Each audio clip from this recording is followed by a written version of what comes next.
Mose fam, what's good? Welcome all. Come on in. We're starting a new series today. I was trying to figure out how I was going to do this. I think I'm gonna do it one by one. Last year we did draft recap. We did it by division, and we gave grades for all four teams in that division. I think this year we're going to do one by one, and there's no better place to start than with my San Francisco 49ers. So we're going to go through. We got a guest on today. I told you he was going to be back.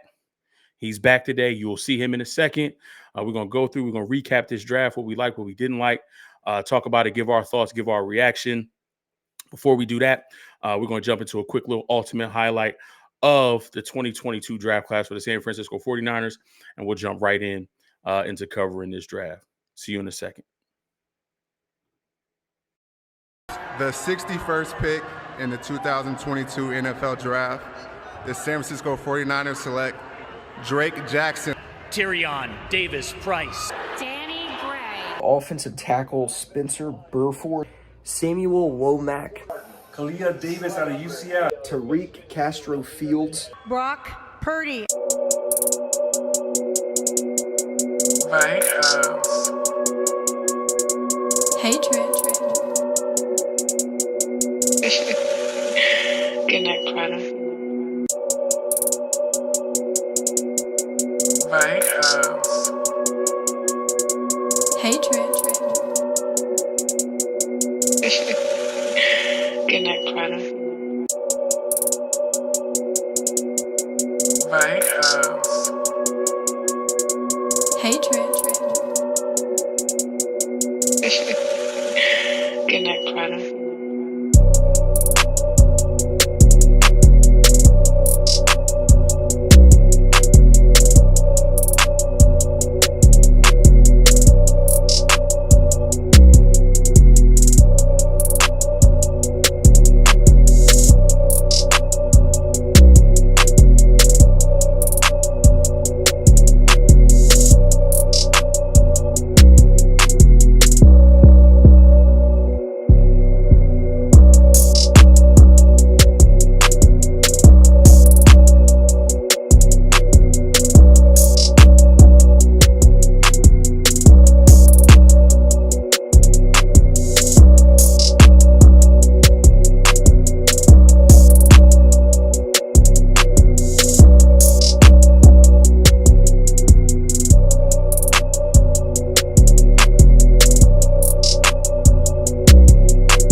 There it is. Welcome to the family. What other way to start this series with my family? Sid B, welcome back to Mose Knows. How you doing today, man? I'm good, man. I'm good. I'm real good. Glad to have you back. Let's jump right in. You're here. Where do you want to start? Do you want to go top down, or you want to start from the bottom and then work our way up? How you want to do this? I say we start top down, but I think it's probably good to kind of talk about like overall impressions of the draft. Like, okay, what you came away with just generally, after both days. I guess if there's one thing that this draft says to me, right, is that Kyle and John, they feel like they have enough. This draft to me was about pieces. It was about accentuating what's already there. It really didn't feel like it was a fill major holes draft. And I think that's really interesting, particularly as we went into the drafts. We know the 49ers had questions at offensive line, internal offensive line. We know they had questions at safety. We know they had questions at speed receiver, which they dealt with, but that wasn't so much of a hole or question like we see in the back end of our defensive backfield and with, for example, offensive line, especially with the loss of, we lost Tomlinson, major loss, one of our more sure and best players at guard. Rumors Alex Mack may retire. So I came away from this draft feeling that clearly Kyle and John feel confident that they have everything they need in the biggest question areas of the team. And this draft was about shoring up those areas they felt needed a little bit of accent here or there. In fact, it felt like a team that had either won the NFC championship game. This is how I would expect their draft to go. And that's how it felt to me, at least. Yeah, for me, I'm along those same lines. It kind of confirmed what I had thought. And I know we talk about having holes on the offensive line. Do we have someone as good as Laken Tomlinson? No. If Alex Mack retires, do we have someone as good as him to replace him? No. But is Kyle, as our offensive head coach, our guru, person who calls plays, is he confident with what we have in the young guys? And I think, and what I thought before the draft, is that Kyle feels very, very confident about the abilities of an Aaron Brooks, of a Jalen Moore, of a Colton McKivitz. He's very confident. Even though we did draft two guys, you figure, well, we lost Laken Tomlinson. We lost Tom Compton.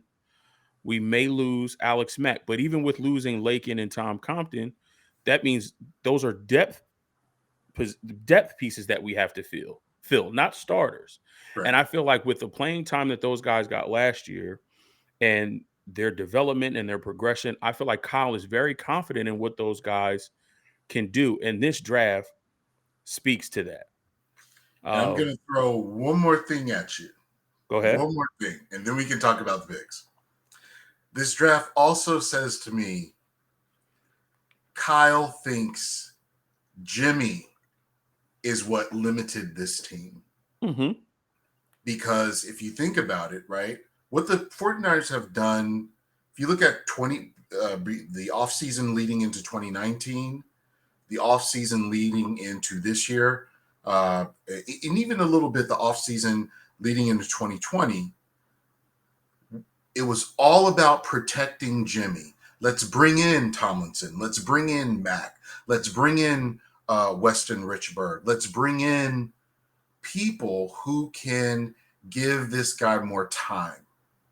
I feel like Kyle is telling me the O-line is as good as it's going to get. I have enough blockers. I have enough talent. What's limiting me in the later stages of competing in the NFL playoffs is my quarterback. That's what this draft said to me too. And that makes perfect sense, right? Because if the quarterback is operating efficiently in Kyle's offense, he's not going to have the ball long enough for the pass rush to get to him, right? And even if something does break down, in coverage, he's confident in Trey's ability to escape the pocket. I think that's why he wanted to go with a bigger quarterback, a stronger quarterback, a faster quarterback. He wanted somebody who would escape the pocket and not just wither when he saw the pass rush come in and fall down. But then also, he has a stronger arm, maybe a little bit of a quicker release. Jimmy did have a quick release. I'm not going to take that away from him. But Trey also has a quick release, and he can improve that and get better with time with his release. But as long as he's following the offensive scheme and trusting his eyes and trusting his read, trusting what he sees and getting rid of the ball, then the pass rush should not be have that much of effect on what he's doing at the quarterback position. So I completely agree with that. And I think Kyle is hedging his bet on that. He's like, watch what I do. Even with what you feel is a depleted offensive line, I have confidence in my guys who got experience last year. I have confidence in my system. I have confidence in my quarterback. And watch what I'm able to do. All right, cuz let's start with pick 2. Drake Jackson, edge rusher out of USC. When I knew I saw him on the board, and I was like, they gotta take him. They gotta take him. There was a few other names, but Drake was there. And when they read the pick, I went crazy. Because this is a guy who I wanted all along. Let me know your thoughts about this pick. There are 2 areas on a team you will never, ever have a problem with me picking. And that is someone for the O-line and someone on the defense, someone on the edge. And wow, man. Drake gets to go work with Chris Kusarik. That is it's going to be like 2019. That's what I think. I think it's going to be like 2019 when we had what's my boy name? We had Ford on one side and Bosa on the other. This is a big one. I thought it was first a steal in round 2 because when Drake was playing at USC, his freshman year and his early time there, they were talking about when this kid comes out, he's going to be like a top 10 pick. And thanks to some screw up with schemes, and they tried him at different things. He kind of fell, but man, it's gonna bring some heat. This is gonna be fun to watch. I love his enthusiasm, right? They asked him and said, what do you know about Nick Bosa? And he said, he is a gremlin. And he said, bro, I hope that he's just as excited to meet me and get to work with me as I am. He said, when I get in the building, he's going to be one of the first people that I look for.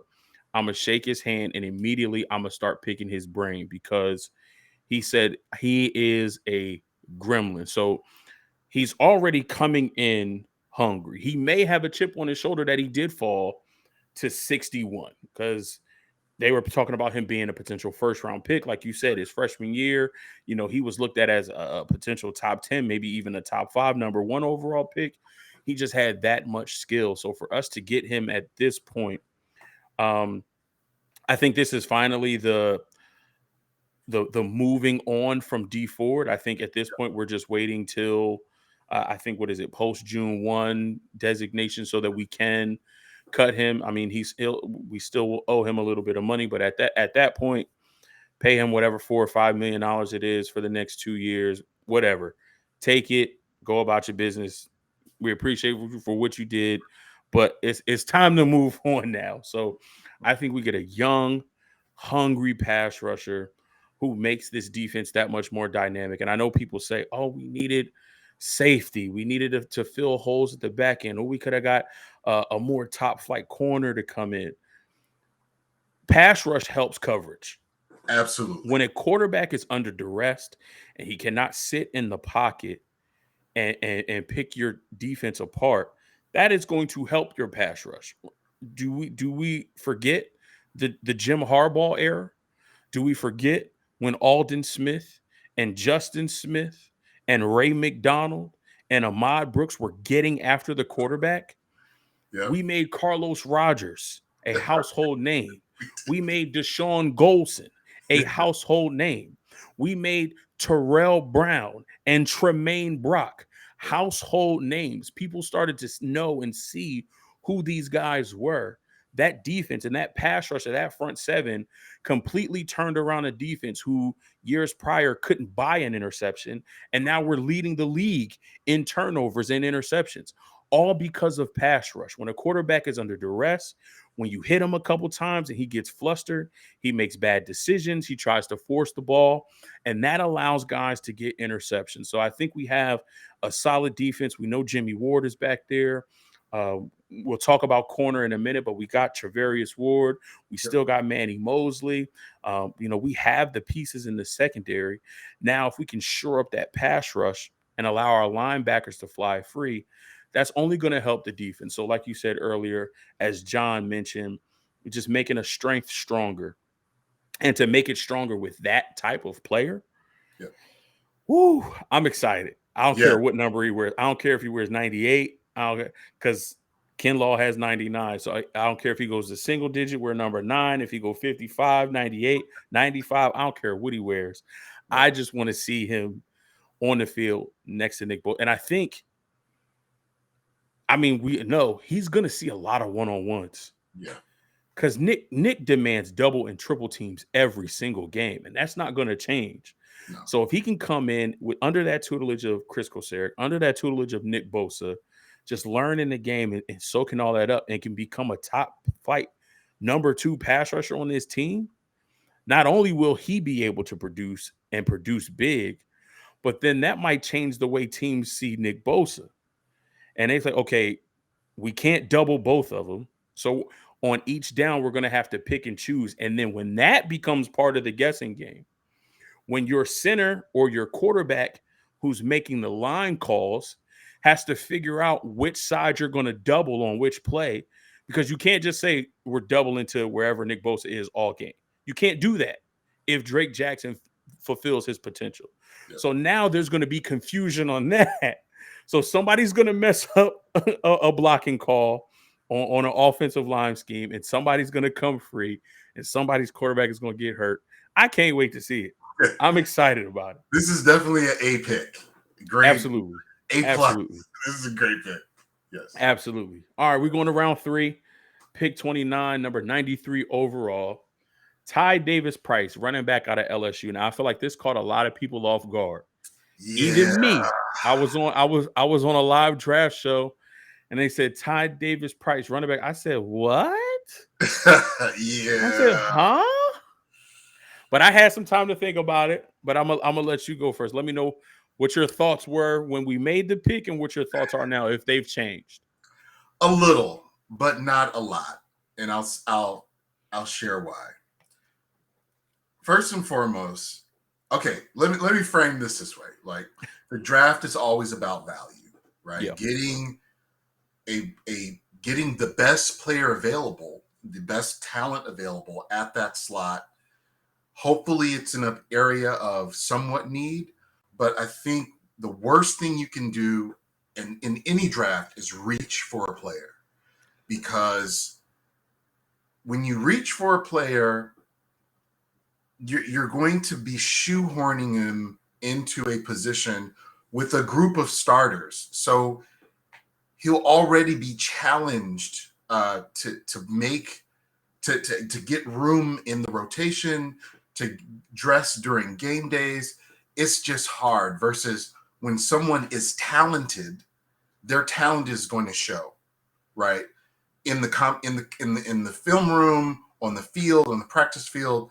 So it'll always be an addition to the team, right? Regardless if it's a already stacked area or not, except for maybe quarterback, because that has more financial limitations than we are here at running back. So I get why the 49ers picked here. This running back here, I just don't like it, because we have proven 6 straight years that we can make superstars out of undrafted free agents and 5th and 6th round picks. In fact, with other Niner fans that I know, we joke, we say it's the 5th and 6th round. It's the money rounds for us, right? But this is too high, in my opinion, for this player. And it feels exactly like our pick last year, which I also thought was a mistake when we took Trey Sermon. Sort of same general area. Right. I like his size. I like the speed-ish. I like he's a tough runner. But again, I would have liked to see an offensive lineman here, a future center here. And I know at the time the draft unfolded, those areas might not have been available. But again, even I would have appreciated maybe even look at second tight end, right, to bolster and help Kittle out in terms of a receiver, or even the best blocking tight end in the draft, to help out the offensive line, who will need some chip in help to make that running game pop, with who we have. So, long story short, this was a okay, I get it. And this is an Anthony Lynn pick. You want to welcome him to the coaching staff and make that assistant coach moniker, label, title, give it some oomph. So I get why they did it. I just don't like it. I had to sit with it for a little bit. And after I watched this film, and that's why I put that run against Florida in there, because he found the crease, hit the hole, and was gone. And so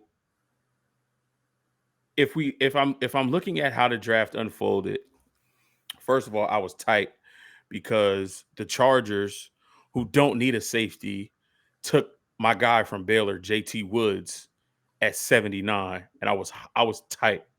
I was super tight. Yeah. And then the Patriots at 85 took Marcus Jones, who I thought we could have got to be that slot corner for us, that nickel corner, maybe help us on special teams as well. He's an athletic freak. Yes, he is small, but he fits what we need at that nickel position. So I was upset about those two. And then if I look at who went after our pick at 93, we talked about safety. I believe in our mock draft, we took Nick Cross from Maryland. He went at 96, 3 picks after our pick. Right after Nick Cross goes off the board, my guy Kirby Joseph from Illinois goes to Detroit at 97. So I'm like, we could have had 2 safeties there. Yep. If you're talking tight end, Jeremy Ruckert from Ohio State went to the Jets at 101. Yep. If you're talking about offensive lineman, guard Logan Bruss from Wisconsin went to the Rams. So there were definitely options available. Yeah. I think bigger names that we know.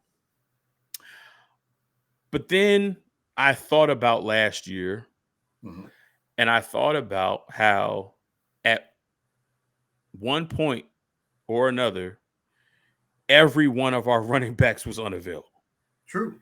Every single one. Mostert went down early.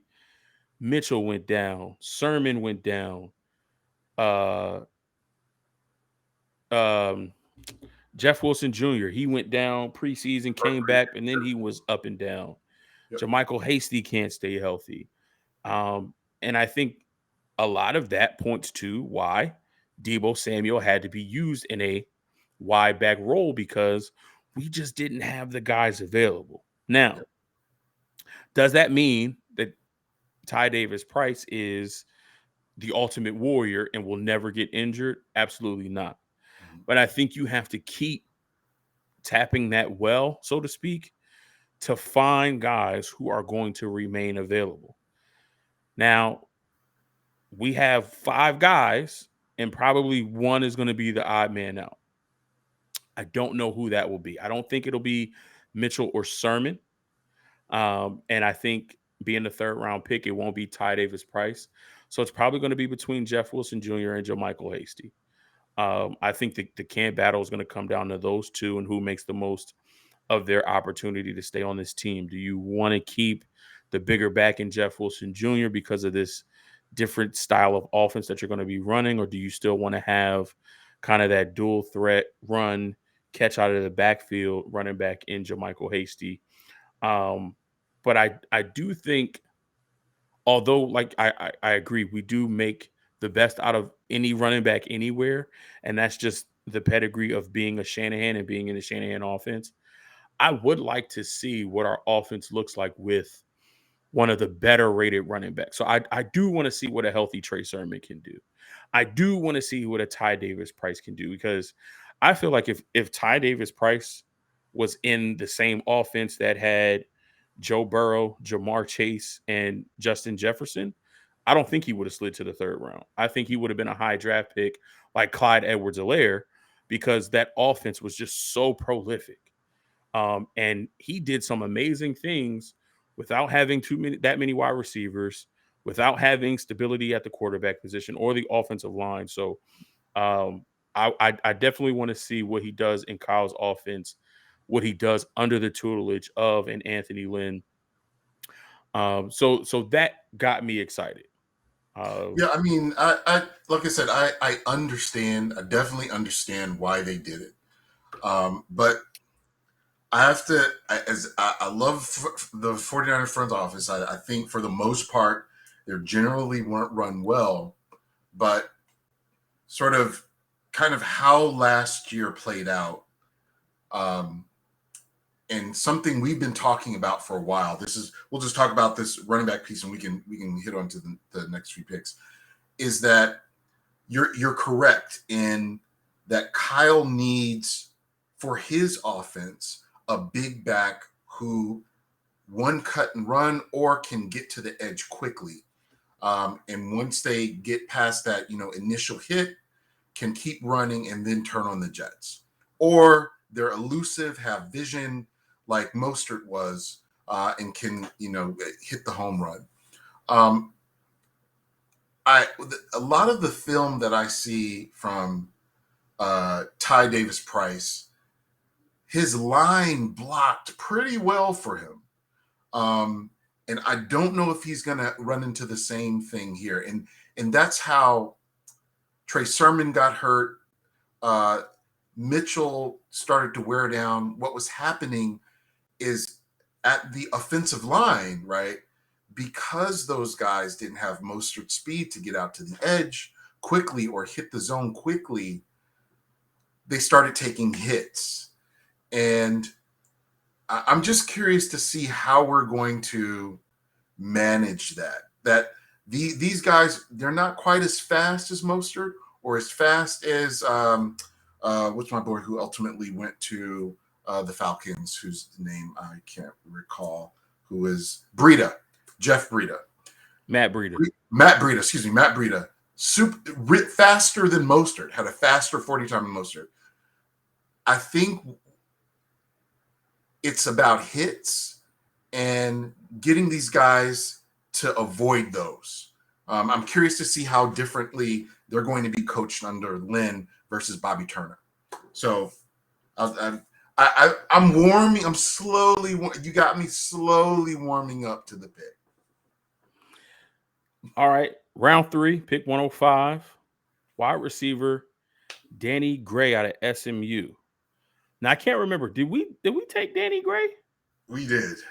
We did. We took Danny Gray in our mock draft, didn't we? Yes, we did. Okay. We took Danny Gray. So okay, talk to me. Listen. I love this pick. Love it. I love this pick. I know it's wrong, but I might even love this pick a little more than Drake Jackson. Than the Drake Jackson pick? Yes. Because Danny is going to do so much for this offense. I was talking to another fan, a friend of mine who's a fan, and I wanted him to rewind the tape a little bit. I said, I'm going to take you back to when Marquise Goodwin first joined the team. And we still had questions at quarterback. And it was the first time Kyle was playing, had the 49ers on the road in Green Bay. And Beathard was the starter, right? So we didn't know what was going on at quarterback, right? Beathard was the starter. And Kyle was picking and choosing who he was going to feature, right? One week, you just never knew who was on. In this game, he featured Goodwin. And Goodwin torched the secondary of Green Bay. Torched. And that was with Beathard, right, as the quarterback. But it was a massacre. But what that speed element did to the rest, not just for Goodwin, his catches and how that secondary could not ignore that speed.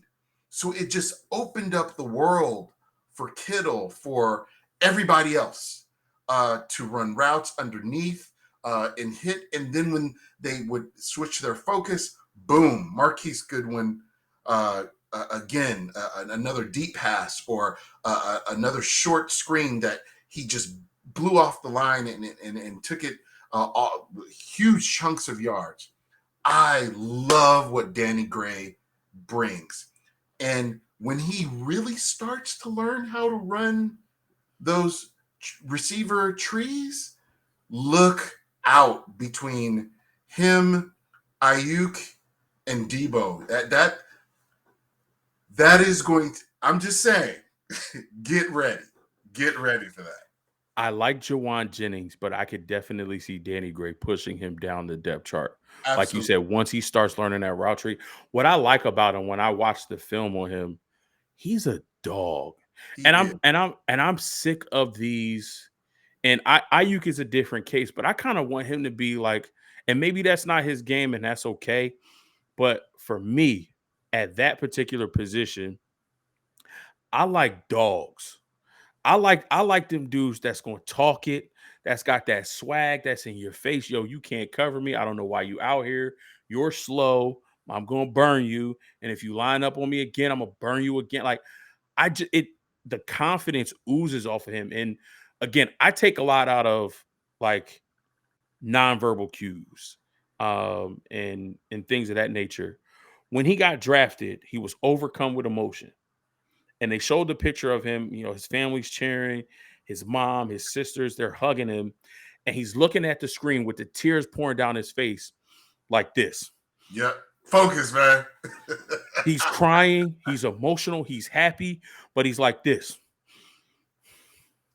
Like he's ready to go. Like challenge accepted. Like if you told me we got a game tomorrow, I'm lacing them up and I'm giving you 10 catches for $150 and 3 touchdowns.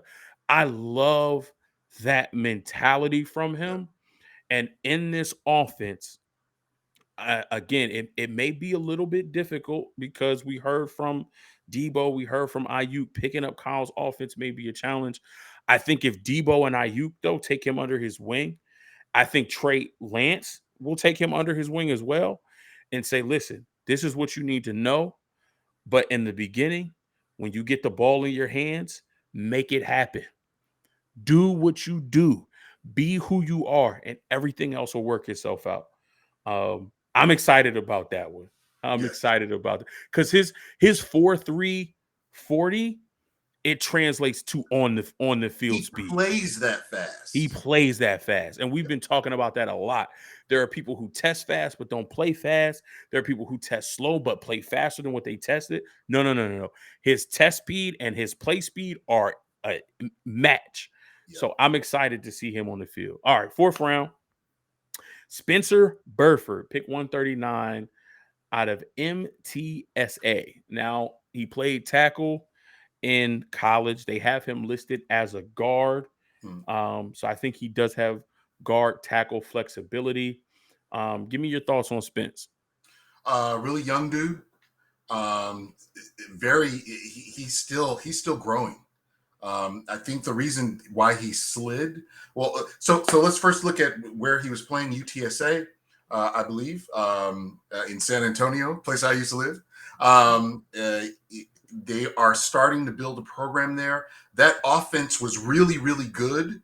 That program they had, He's played a lot, but he is young, and he'll just grow. I think it's a good pick. He has versatility. To me, this feels like a developmental pick. Has good feet that I've seen. Just needs to get a little better.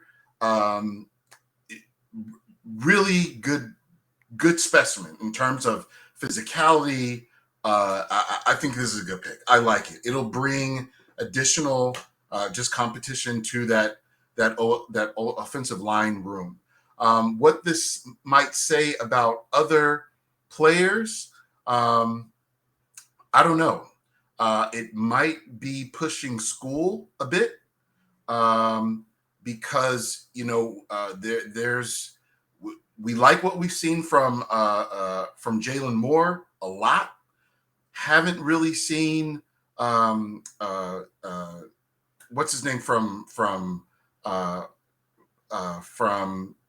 Aaron Banks, who was drafted last year. Haven't really seen Banks. I just like this pick. I feel like he's. I was telling a friend he's like Brunskill with long arms. So very capable of doing a lot of things on the offensive line, playing in a lot of places. I'm eager to see what Chris Forster does with him. Right. 6'4", 304, 34 3/4-inch arms. So like you said, long arms. If you look at any picture of him, he looks like a baby, like no beard. Like you said, he's a kid. So he's still growing. He's still developing. But I love his athleticism. Yep. And again, stuff outside of football that makes me think highly of certain people, certain players. He's a Q. So that them Qs is a little different, right? So I got a highlight after one of the games. He's doing a Q strut and he's hopping up and down and doing all of this, and then he goes into a split and then comes up out of it. I'm like, okay, so he's got the athleticism, but then I think you see that tenacity. I think you see that aggressiveness. That some Qs are known for. They're known for being, super aggressive. But you see that aggressiveness on the field. You see, him take advantage of a smaller offensive lineman and like just bullying them, throwing them to the ground. I love that mentality that he has. Again, he has to grow and develop and put it all together. So if we don't see him, this coming season, I'm okay with that. Let him sit on the bench, let him learn, let him get in a room with a Trent Williams and kind of understand the game at a high level. Let him, work with young guys like an Aaron Banks and a Jalen Moore and pick their brain about what they already learned in the system as he's developing that mental part. And then just growing into his man body, so to speak, right? Like you said, he's still growing, still developing. As he grows into that, that man body in a professional NFL strength and conditioning program, he can only get better from here. So I'm excited about that and what that could mean for this offensive line in the future. Yep.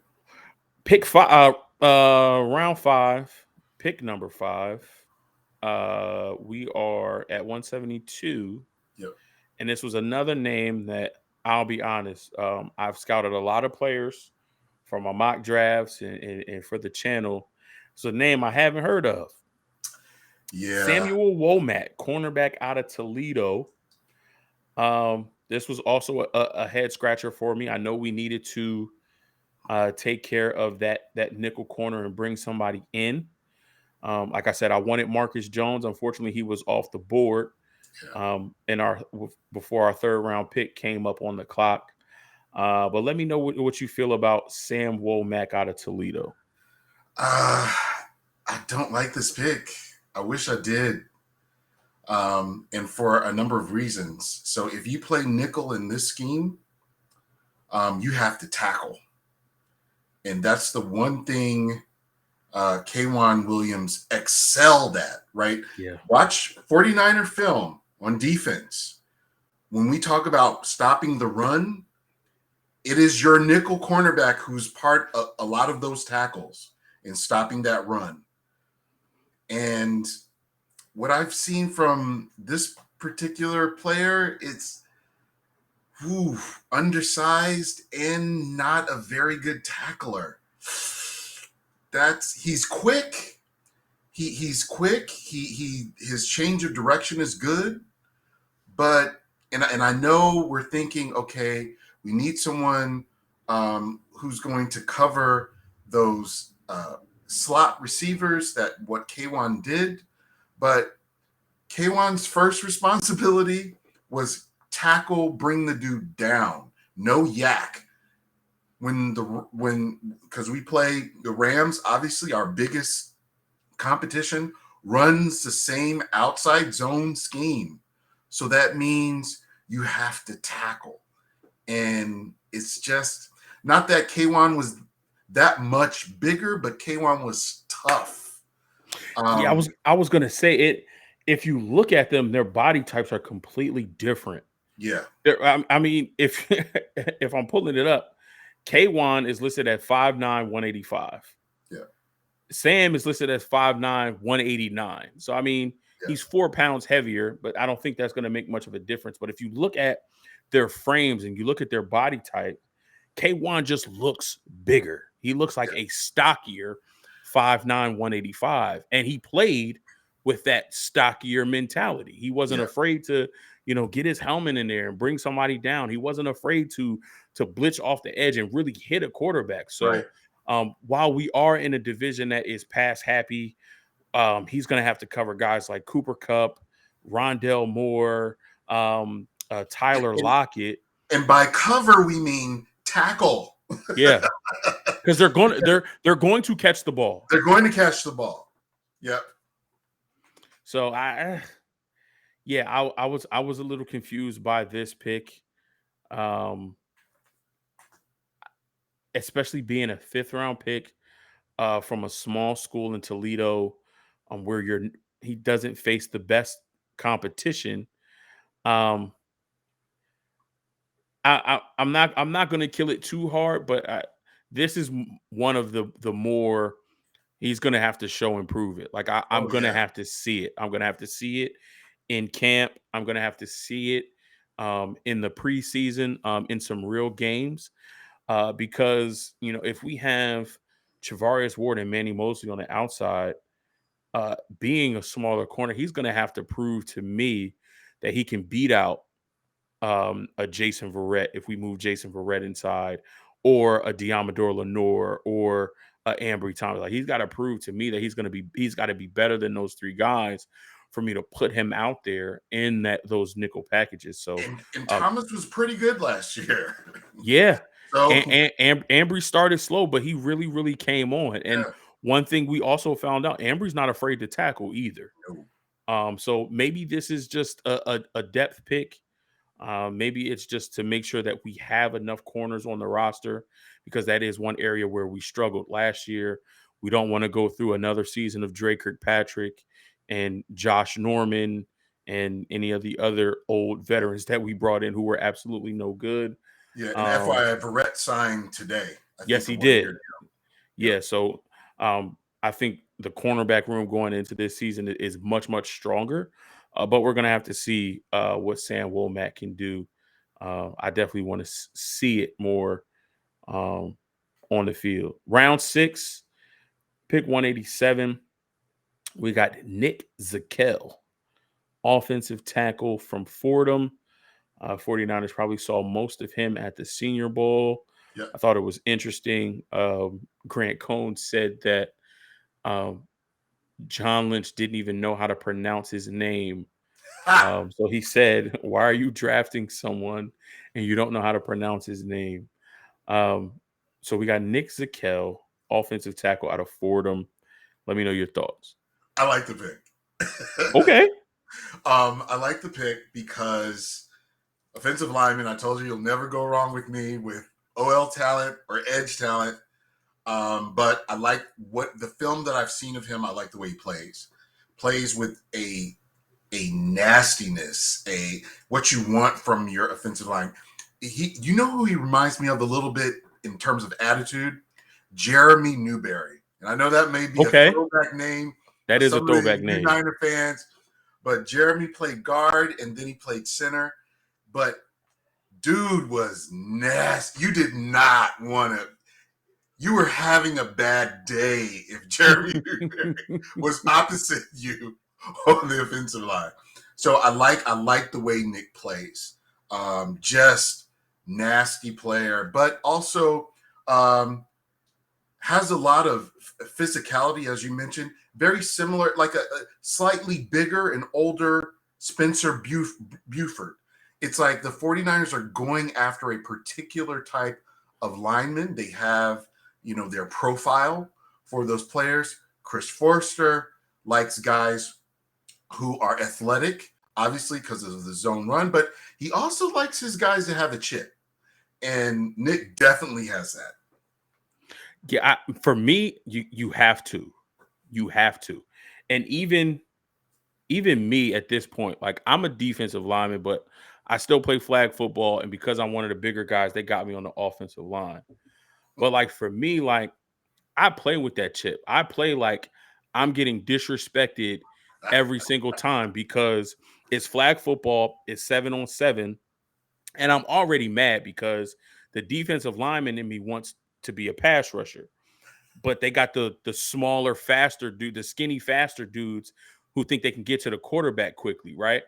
So on my team, it works because we have really good pass rushers and they're quick and they get to the quarterback. But when you put one of them little guys on me, I'm disrespect. Like, how dare you put this little guy on me? Thinking just because he's faster than me that he was going to get to the quarterback. So every single time you put some skinny dude in front of me, I'm going to put my hand so far in his chest. He's going to think I'm trying to snatch his spine from the back to the front.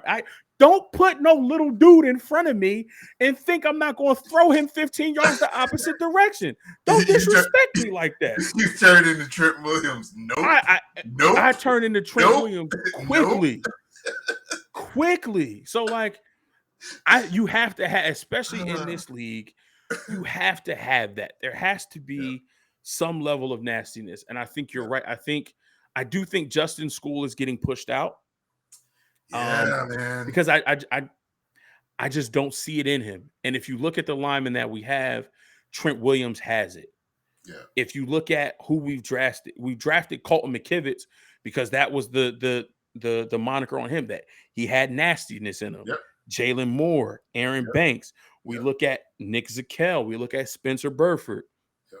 They have a level of nastiness in them. They have a level of aggression and anger that they use at the position to keep guys from getting to the quarterback. And I think you need that. So, if we can develop an offensive line that's nasty, if we can develop an offensive line, I don't care if the NFL or other teams around the league think of our offensive line as bullies. That's what we want to be. Yeah. We want to beat you up. We've had that before in the past. I don't know if folks remember, those Steve Mariucci teams that had Kevin Gogan, you just didn't. I mean, the 49ers would beat you up. even as recent as Harbaugh. Yeah. Joe Staley. Yeah. Mike Iupati. Yeah. Jonathan Goodwin. Yep. The Rhino, Aaron Boone. Yep. Oh wait, no, it was not Aaron. Aaron Boone is the baseball. Not Aaron Boone.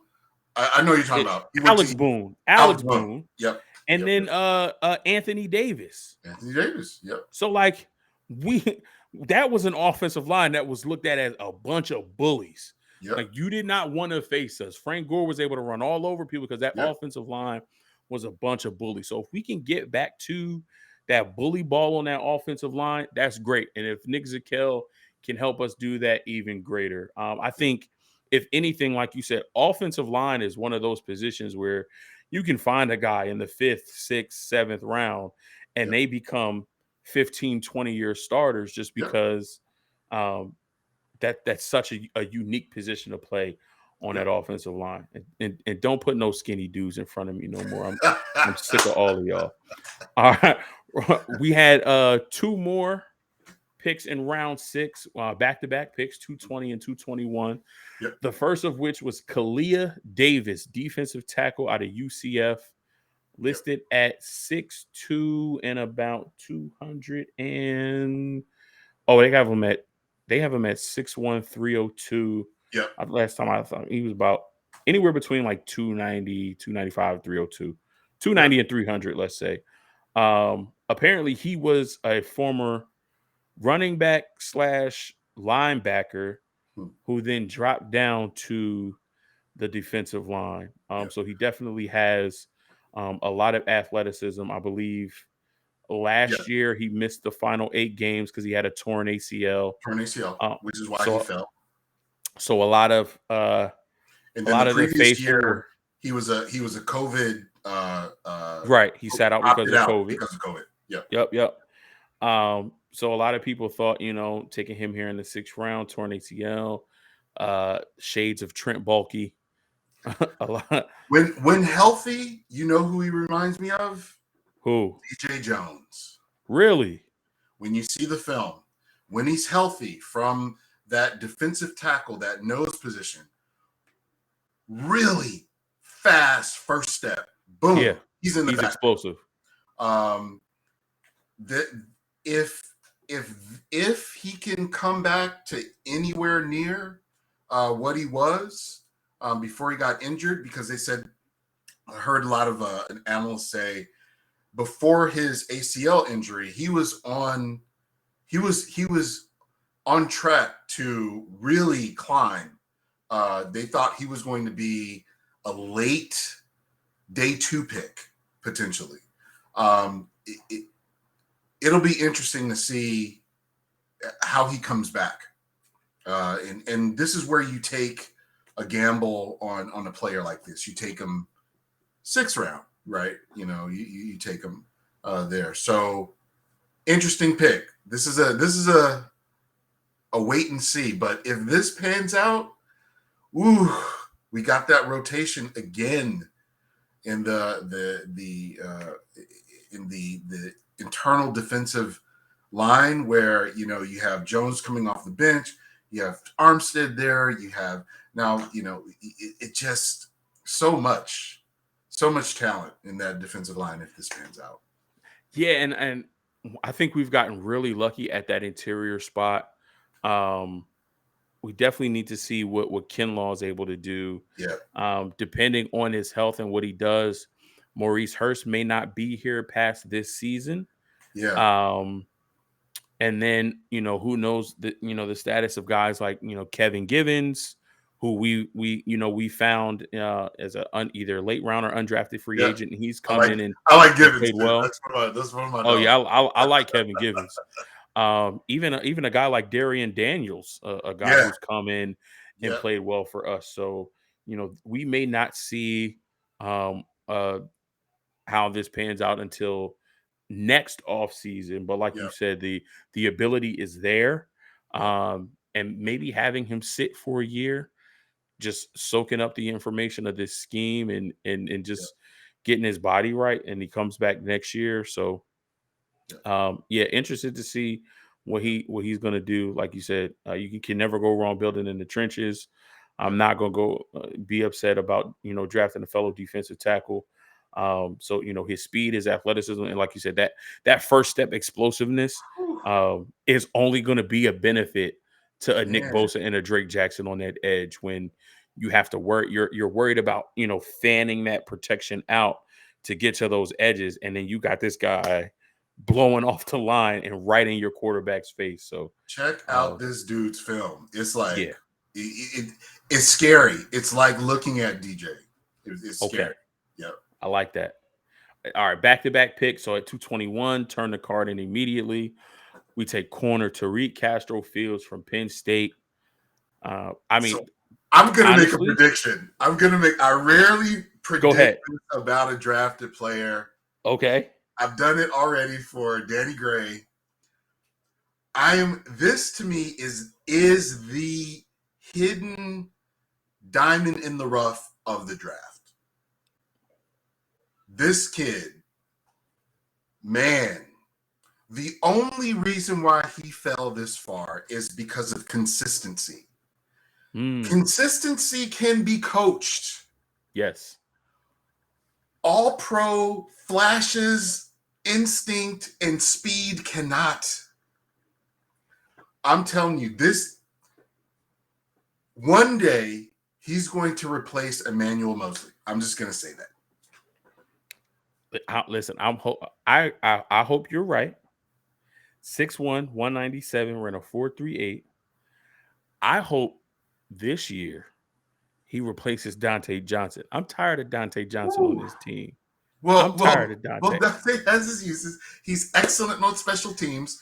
He just shouldn't play cornerback. But he did help us out. But I'm telling you, Tariq, he faced top talent in practice and in games. Yes. And sometimes, he mental lapse a little bit, but coachable. Telling you, this kid, the truth, just sometimes that light bulb comes on and he looks like I'm serious, he looks like a top 10 pick, but he just has these consistency issues.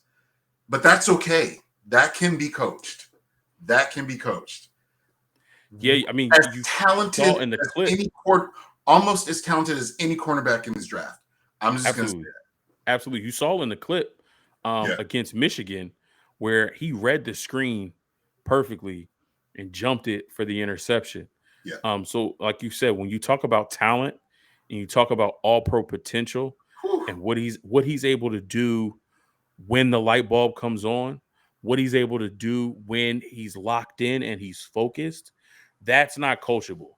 Being able to coach him to always stay locked in, to always remain focused, that's something that you teach a young guy. And as long as he's willing to listen to that and adhere to that, I think he'll be fine. I love the kid as a player.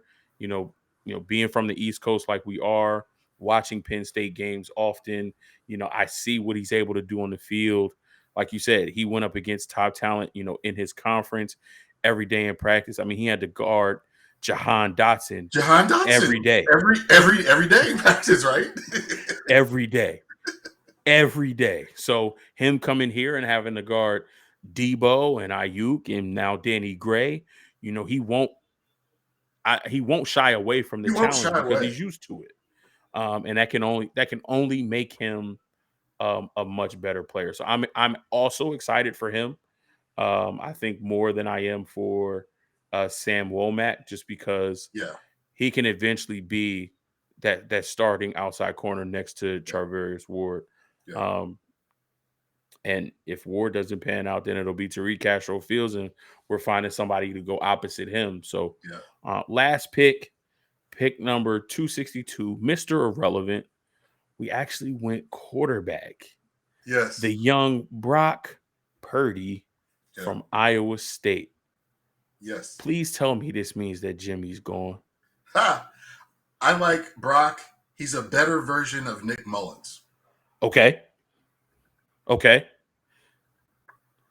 I think fans will like to hear that. I mean, hopefully we don't have to see a lot of him. Hopefully Trey Lance doesn't get hurt and is missing for 3, 4, or 5 games where we have to see an extended stint of Brock Purdy. But if he is a better version of Nick Mullins, I don't think the fans should be upset with that at all.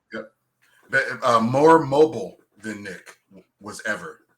So plays much closer to Trey Lance's style than Jimmy's style, which is, who we have now. Nate Sudfeld is more of a statue, more of a pocket passer.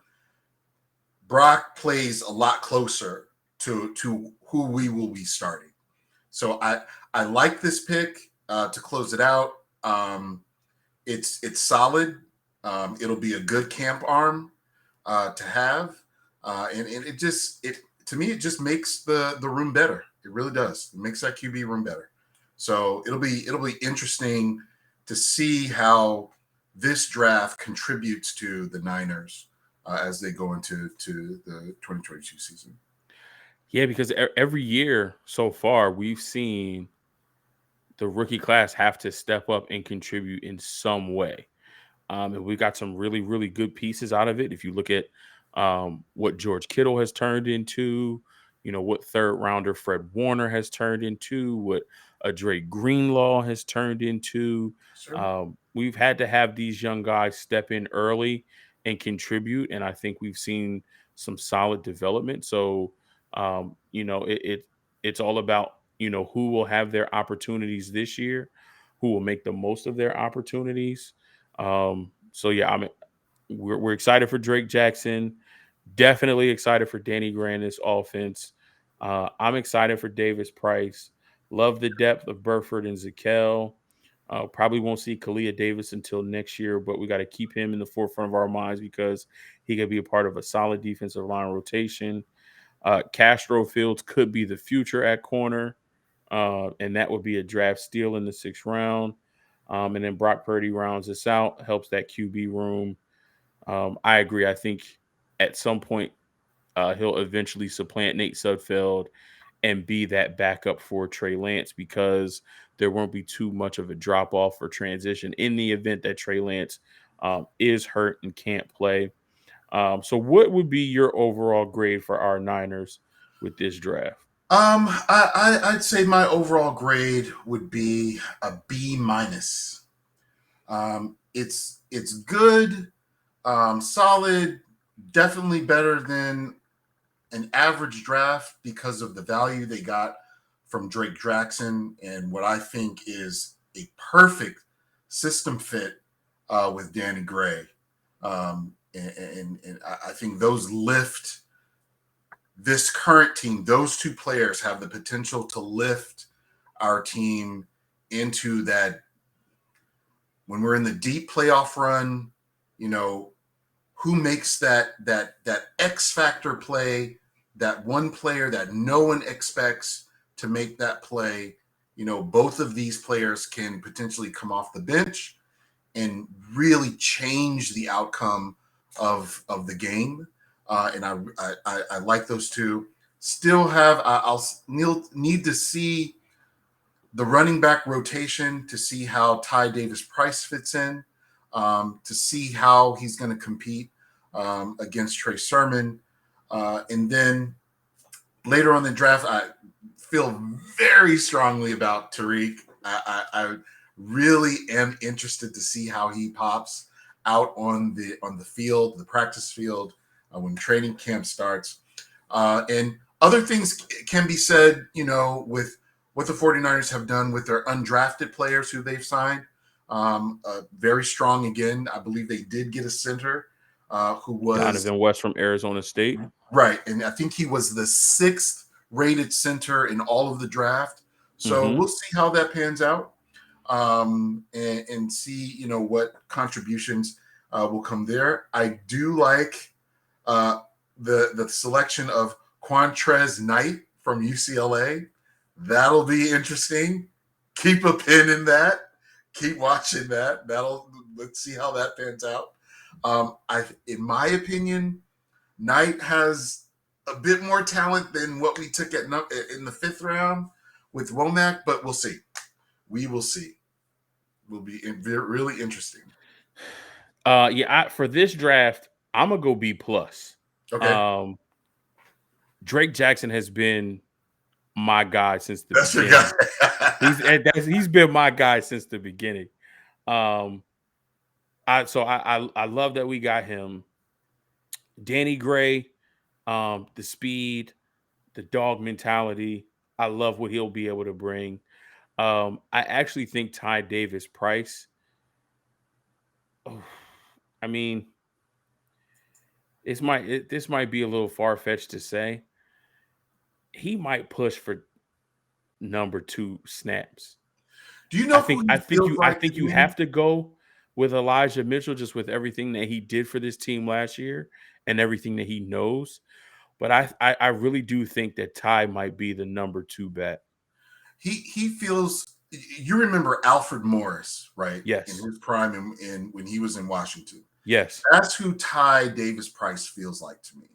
Like a bigger version of Alfred Morris. And Morris was good in Shanahan's offense. Really, really good.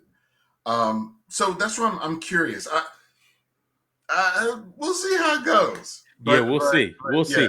But yeah. I'm excited about it. I think my initial reaction was what? Why?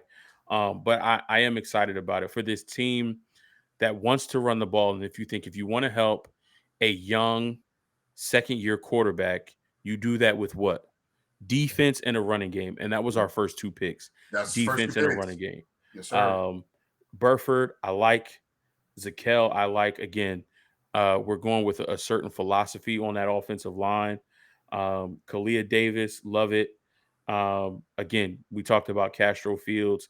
He was somebody that I was high on in the late rounds and a lot of my mock drafts just because I feel like he fit a lot of teams and he comes with a certain pedigree where he could eventually be a starter one day.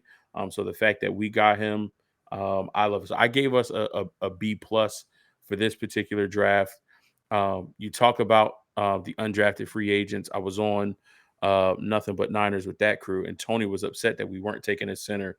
Donovan West and Alec Lindstrom were on the board the entire time, and it just so happens that both of those guys went undrafted. So maybe we knew something. Our front office knew something that we didn't know. We were still able to get the guy that we wanted in Donovan West. And I'm really excited about Leon O'Neal Jr. I think he can come in at that safety spot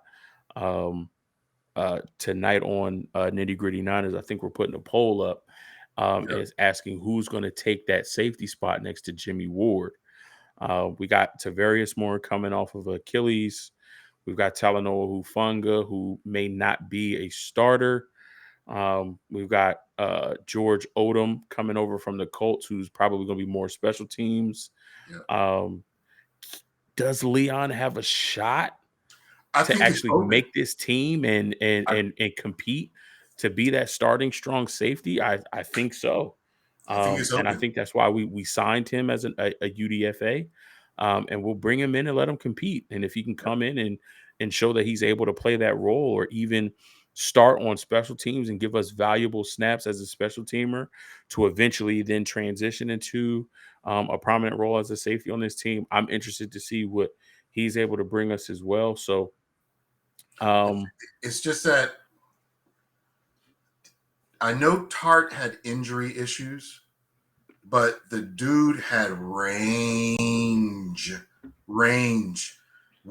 We lose that game at Green Bay if Tart doesn't tackle Aaron Jones. We lose the game in Philly too. Yep. There was a play in Philly where he had to get back there to help Diamador Lenore. Yep. And if it wasn't for him getting back there, we probably lose that game in Philly too. Yep. So he definitely does have range. He's faster than what people give him credit for. And I know a lot of people are still killing him from that drop pick in the NFC Championship game. But for me, that's not why we lost. But it's not. That's not why we lost. It's not why we lost. And the fact that he was there to make a play to even, knock the ball away so that it wasn't a big play. He did his job. He just didn't intercept it and give us the ball back. Right. But he did what he was supposed to do as the safety on the back end to make sure that it wasn't a completed pass. Right. So we cannot knock him for doing his job. He just didn't get the interception, which would have given us the ball back. And then, but who knows what would have happened if we'd have got the ball back? Who knows we'd have kept the ball for 5 or 6 minutes and run the clock out. We could have fumbled the snap. Jimmy could have threw a crazy interception, pick 6 to Jalen Ramsey. We don't know what was going to happen. So we cannot kill him for making the play that he made, even though he dropped the interception. But there is still a chance that we bring him back. There's, speculation up in the air that he may not want to come back. Mm-hmm. But if we can bring him back in the fold, then, we at least know that we have a starter in the beginning of the season, somebody who's familiar with the defense, who's familiar with the scheme and the players. And, there wouldn't be a drop off at the position or a steep learning curve. So that is always something to look out for. But I'm excited. I think every year it's not what every pick is not what we expect or anticipate because this team clearly has a different way of thinking and seeing players. And I think with all of the different, minds in the room, it makes for a draft that kind of looks like this. Yeah. But then we see Elijah Mitchell become a star, and everybody loves Elijah Mitchell now.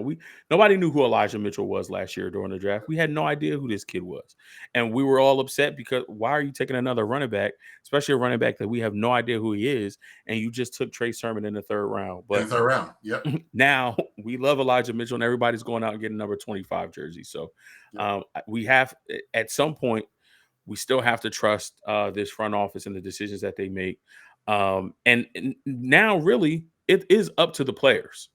It's up to the players.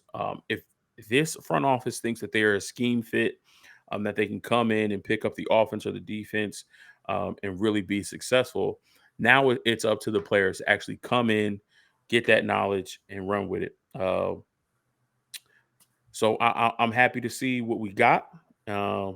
Looking forward to this offseason, training camp, mini camp, all that good stuff. Yep. Final This thoughts, month. cuz, and then we can get on out of here. I like this draft too. I think it's going to be a big offseason.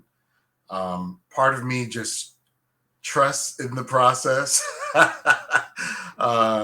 And that's what I'm doing with this team. Lot of talented players. Two players in particular, I think, are going to completely reshape the field and impact, going to be the tipping point that's going to really, I believe we're going to make some noise next year in a way that a lot of people won't expect. So in a weak NFC. So looking forward to it. It's going to be a heck of a ride. It always is with this team. That's why we love them. That's why we're faithful. That's why we watch. YouTube, thank you everybody for tuning in. Thank you for watching. Appreciate your time and attention. If this is your first time here at Mose Knows, thanks for stopping in with us and checking out this 2022 draft grade and reaction. It's the first episode in this series, so we got 31 more of these to do with all 32 teams. Some I'll be doing by myself. Some I'll be bringing some guests in so we can go over their team and get their reaction. Some faces you've seen, some faces you may not have seen. But we'll go through all 32 teams, give everyone a grade, get a reaction as we're moving along in this 2022 offseason. Hit that thumbs up button for me. Thank you so much. I greatly appreciate you. Again, if this is your first time, welcome to Mose Knows. Glad you're here. Once you become family, I love you. There's nothing you can do about it. So smash that like button. I already said that. Smash the subscribe button. Take another 2 seconds, hit the bell icon so that you get notified every time new content drops right here at Mose Knows. Love and appreciate y'all, and I'll catch y'all on the next episode. Peace. Later.